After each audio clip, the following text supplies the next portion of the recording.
बिस्मिल्लाहिर्रहमानिर्रहीम। अस्सलाम वालेकुम डियर स्टूडेंट्स। लास्ट लेक्चर में हमने स्केलेटन से रिलेटेड कुछ डिफॉर्मिटीज़ के बारे में डिस्कस किया था। आज के लेक्चर में हम उन वजूहात के बारे में देखेंगे जो स्केलेटन में डिफॉर्मिटीज़ का बायस बनती हैं।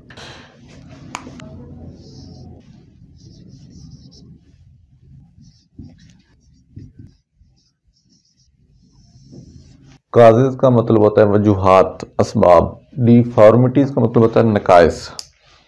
तो आज के लेक्चर में हम उन असबाब के बारे में देखेंगे जो स्केलेटन में नकाइस का बायस बनते हैं। ये वजूहात जो स्केलेटन में डिफॉर्मिटीज़ का बायस बनती हैं ये मुख्तलिफ़ किस्म की हैं, जैसा कि genetic causes, hormonal causes and nutritional causes. तो ये वो अहम वजूहात हैं जो स्केलेटन में डिफॉर्मिटीज़ का बायस बनती हैं। अब हम इन वजूहात को डिटेल से स्टडी करते हैं। जेनेटिक काजेज़,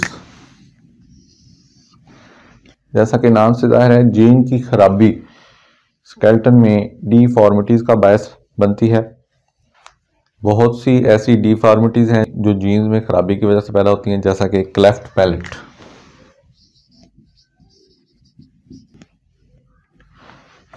ये जो वर्ड क्लेफ्ट है इसका मतलब होता है शगाफ। ऐसा सुराख जो किसी चीज के फट जाने की वजह से पैदा हो उसको शगाफ कहा जाता है। इंग्लिश में इसको क्लेफ्ट कहते हैं। पैलेट, पैलेट का मतलब होता है रूफ ऑफ माउथ कैविटी।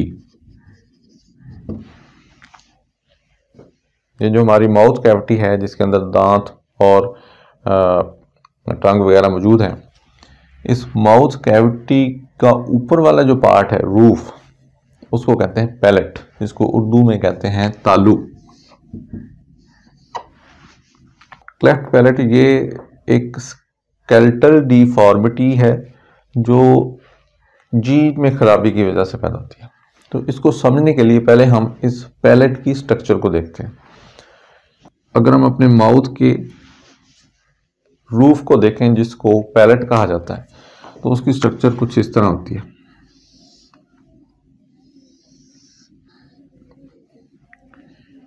यहाँ पे साइड्स पे तीत मौजूद होते हैं, ये तीत है, these are teeth। ये जो हमारा ऊपर वाला जबड़ा है इसको मैक्सिला कहा जाता है, नीचे वाले जबड़े को मैंडिबल कहा जाता है। तो मैक्सिला की कुछ बोन्स अंदर वाली साइड पर आगे को बढ़ के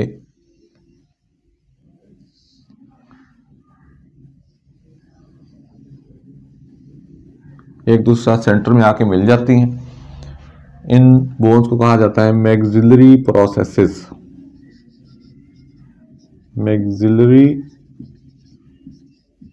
प्रोसेसेस, तो ये भी मैक्सिलरी प्रोसेस है।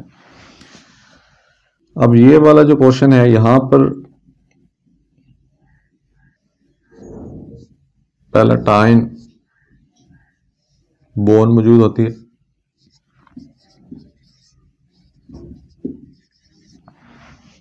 प्लेट्स की शक्ल में इसकी दो हॉरिजॉन्टल प्लेट्स यहाँ पर मौजूद होती हैं इस हिस्से में।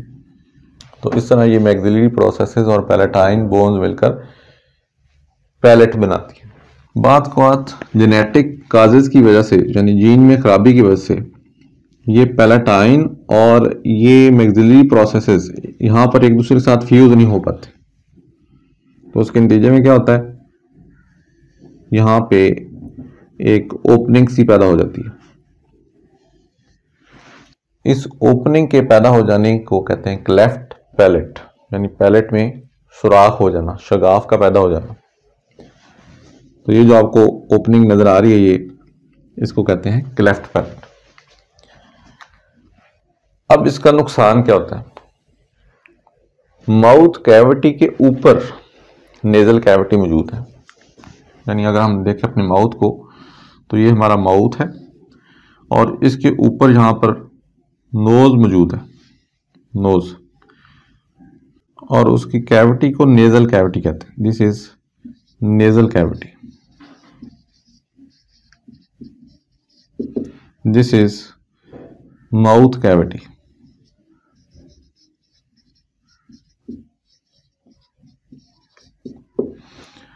और माउथ कैविटी की ये जो रूफ है इसको पैलेट कहते हैं। पैलेट की स्ट्रक्चर ये आपके सामने है। क्लेफ्ट पैलेट की सूरत में यहां पर शगाफ पैदा हो जाता है, यानी सुराख पैदा हो जाता है, ये वाला जैसा नजर आ रहा है आपको ये। तो फिर उसका नतीजा क्या निकलता है, यहां से फूड आगे खुराक की नाली में जाने के बजाय इधर नेजल कैविटी में आना शुरू हो जाती है और फिर यहां से ये फूड होती हुई सांस की नाली में चली जाती है, जिसको विंड पाइप कहा जाता है, सांस की नाली, ये ट्रैकिया, और सांस की नाली में होती हुई ये फिर आगे लंग्स में यानी फेफड़ों में चली जाती है। These are lungs. ठीक है, जब फूड फेफड़ों में चली जाती है तो वहां पर खुराक की डाइजेशन न होने की वजह से वो फूड वहां पर गलना सड़ना शुरू हो जाती है, जिसके नतीजे में फेफड़ों में इन्फेक्शन हो जाता है, सांस में प्रॉब्लम हो जाती है, सांस की तंगी हो जाती है। इस कंडीशन को कहा जाता है एस्पायरेशनल निमोनिया। तो एस्पायरेशनल निमोनिया की वजह से फिर मजीद कॉम्प्लिकेशंस हो जाते हैं। तो इस तरह इस कंडीशन को जिसमें तालू में सुराख पैदा हो जाता है, शगाफ बन जाता है, इसको क्लेफ्ट पैलेट कहा जाता है। ये जीन्स की खराबी की वजह से होती है और आजकल इसका इलाज अवेलेबल है, सर्जरी के ज़रिए फिर इसको प्रॉब्लम को ठीक कर दिया जाता है। क्लेफ्ट पैलेट के अलावा और भी कई सारी ऐसी डिफॉर्मिटीज़ हैं जो जेनेटिक काजेज़ की वजह से होती हैं। मिसाल तौर पर माइक्रोसिफेली। डियर स्टूडेंट्स, आपने देखा होगा कुछ लोग ऐसे होते हैं जिनके सर एबनॉर्मली तौर पर बहुत ज़्यादा छोटे होते हैं। ऐसे लोगों को हम आम तौर पर शाहदौला के चूहे कहते हैं। तो इस कंडीशन को, जिसमें स्कल का साइज़ बहुत छोटा हो जाता है, इस कंडीशन को माइक्रोसिफेली कहा जाता है। ये माइक्रोसिफेली भी जेनेटिक काजेज़ की वजह से होती है। तो माइक्रोसिफेली क्या है? Small sized skull. जब स्कल का साइज छोटा होता है तो अंदर फिर जो ब्रेन है उसकी भी प्रॉपर डेवलपमेंट नहीं होती, इसलिए जिन लोगों में ये प्रॉब्लम होता है वो ज़हनी तौर पर भी एबनॉर्मल होते हैं। इसी तरह आर्थराइटिस के बारे में आप पढ़ चुके हैं। जोड़ों का जो दर्द है, जोड़ों से रिलेटेड जो बीमारियां हैं, उनके लिए वर्ड यूज़ होता है आर्थराइटिस।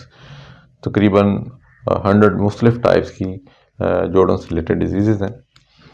तो उन डिजीज़ को हम मुख्तलिफ कैटेगरीज़ में डिवाइड करते हैं, जिनके बारे में हम पढ़ चुके हैं, जैसा कि ऑस्टियोआर्थराइटिस, गाउटी आर्थराइटिस, रीमाटाइड आर्थराइटिस। तो इनमें से ये जो ऑस्टियोआर्थराइटिस है ये भी जेनेटिक काजेज़ की वजह से हो सकता है। Osteoarthritis, it may be due to genetic causes, ये भी जेनेटिक काजेज़ की वजह से हो सकता है। तो इस तरह क्लेफ्ट पैलेट, माइक्रोसिफेली और ऑस्टियोआर्थराइटिस, इनको देखने के बाद आपको बखूबी पता चल गया होगा कि जीन्स की खराबी भी स्केलेटन में डिफॉर्मिटीज़ का बायस बनती है।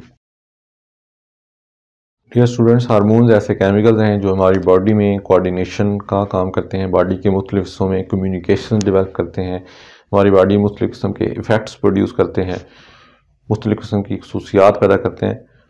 बात किसी हार्मोन के ज़्यादा या कम होने की वजह से भी स्केलेटन में डिफॉर्मिटीज़ पैदा होना शुरू हो जाती हैं। मिसाल तौर पर ह्यूमन फीमेल्स में एक हार्मोन प्रोड्यूस होता है जिसको एस्ट्रोजन कहा जाता है। Oestrogen, it is a female hormone.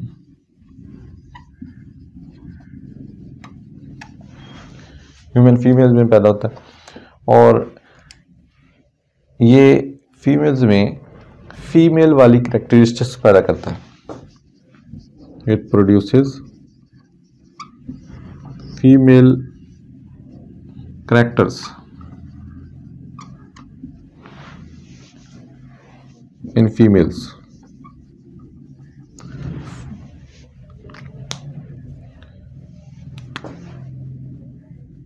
Female character यानी औरतों वाली खसूसियात, जैसा कि बालों का लंबे हो जाना, आवाज़ का पतला हो जाना, breast enlargement etcetera. Old females में एस्ट्रोजन का लेवल यंग फीमेल्स के मुकाबले में कम होता है, जिसके नतीजे में बोन्स में कैल्शियम कम डिपॉजिट होती है। इसके अलावा ऐसी फीमेल्स में बोन्स में से कैल्शियम रिलीज होकर ब्लड में आना शुरू हो जाती है। तो इस तरह इस सारे प्रोसेस का नतीजा ये निकलता है कि हड्डियाँ खोखली हो जाती हैं, उनमें छोटे छोटे सुराख हो जाते हैं। इस कंडीशन को ओस्टियोपोरोसिस कहा जाता है। ओस्टियो का मतलब होता है बोन एंड पोरोसिस का मतलब होता है पोर्स का बन जाना। तो इस तरह ओस्टियोपोरोसिस में बोन्स के अंदर छोटे छोटे पोर्स पैदा हो जाते हैं, जिसके नतीजे में बोन्स वीक हो जाती हैं और आसानी से फ्रैक्चर हो सकती हैं। ओस्टियोपोरोसिस के हार्मोनल काजेज़ के साथ साथ और भी कई सारी वजूहत हैं, जैसा कि पुअर डाइट, ये भी ओस्टियोपोरोसिस का बायस बनती है। ठीक है, पुअर डाइट, खासतौर पर ऐसी डाइट जिसमें कैल्शियम का लेवल कम हो। इसी तरह लेस एक्सरसाइज प्रॉपर ना करना, ये भी ओस्टियोपोरोसिस का बायस बन सकता है। तो इस तरह ओस्टियोपोरोसिस के यहाँ हार्मोनल काजेज़ हैं, इसके अलावा इसके और काजेज़ भी हैं। अगर ओस्टियोपोरोसिस एस्ट्रोजन की कमी की वजह से हो रही हो तो फिर ऐसी फीमेल्स में ओस्टियोपोरोसिस के इलाज के लिए जो ट्रीटमेंट किया जाता है उसे हम कहते हैं ERT, यानी एस्ट्रोजन रिप्लेसमेंट थेरेपी। तो ये क्वेश्चन अक्सर एग्जाम में आ चुका है, व्हाट इज ERT? ERT क्या है? Oestrogen replacement therapy. तो इस तरह हमने देखा कि हार्मोन्स की कमी भी स्केलेटन में डिफॉर्मिटीज का बायस बन सकता है। अब हम देखते हैं न्यूट्रिशन काजेज के बारे में जो स्केलेटन में डिफॉर्मिटीज का बायस बनता है। डियर स्टूडेंट्स, न्यूट्रिशन की कमी स्केलेटन में वीकनेस का बायस बनती है, जिसके नतीजे में स्केलेटन की शेप और स्ट्रक्चर दोनों मुतासर होते हैं। मिसाल तौर पर लैक ऑफ कैल्शियम, अगर बॉडी में कैल्शियम की कमी हो तो बोन्स वीक हो जाती हैं। इसी तरह lack of vitamin D, body में विटामिन डी की कमी भी बोन्स में कमज़ोरी का बायस बनती है। इसी तरह लैक ऑफ फॉस्फेट्स भी बोन में डिपॉजिट होकर बोन्स को मजबूत करते हैं। तो इस तरह अगर ये न्यूट्रिएंट्स बॉडी में प्रॉपर मिक़दार में मौजूद ना हो तो हमारा स्केलेटन वीक हो जाता है और उसकी शेप बिगड़ जाती है। इस कंडीशन को हम कहते हैं ओस्टियोमेलेसिया। ठीक है, ओस्टियोमेलेसिया। आपकी बुक में वर्ड ओस्टियोमाल्शिया यूज़ किया हुआ है, एक्चुअली ये वर्ड है ओस्टियोमेलेसिया। तो ये ओस्टियोमेलेसिया क्या है? It is softness of bones. और ये सॉफ्टनेस क्यों आ जाती है? Due to deficiency of nutrients. और न्यूट्रिएंट्स कौन कौन से, ये हम देखें। इन न्यूट्रिएंट्स की कमी की वजह से ओस्टियोमेलेसिया हो जाता है। अगर ये ओस्टियोमेलेसिया छोटे बच्चों में हो तो इस कंडीशन को कहा जाता है रिकेट्स। तो रिकेट्स क्या है? ओस्टियोमेलेसिया इन चिल्ड्रन। बच्चों में रिकेट्स की वजह से पेल्विस यानी कूल्हे की हड्डी और टांगों की हड्डियां टेढ़ी हो जाती हैं, क्योंकि ये वो बोन्स हैं जिन्होंने बॉडी का वेट उठाना होता है। तो न्यूट्रिएंट्स कमी की वजह से चूंकि ये बोन्स वीक होती हैं, इसलिए बॉडी के वेट की वजह से ये फिर टेढ़ी हो जाती हैं। बड़ों में बोन्स टेढ़ी तो नहीं होती लेकिन वीक हो जाती हैं, जिसके नतीजे में आसानी से फ्रैक्चर हो सकता है। ऑस्टियोमैलासिया की अगर हम ट्रीटमेंट की बात करें तो बच्चों में इसके ट्रीटमेंट के लिए बच्चों को ऐसा मिल्क प्रोवाइड किया जाता है जिसमें विटामिन डी का लेवल ज़्यादा होता है, कैल्शियम ज़्यादा होते हैं। ऐसे मिल्क को फोर्टिफाइड मिल्क कहा जाता है।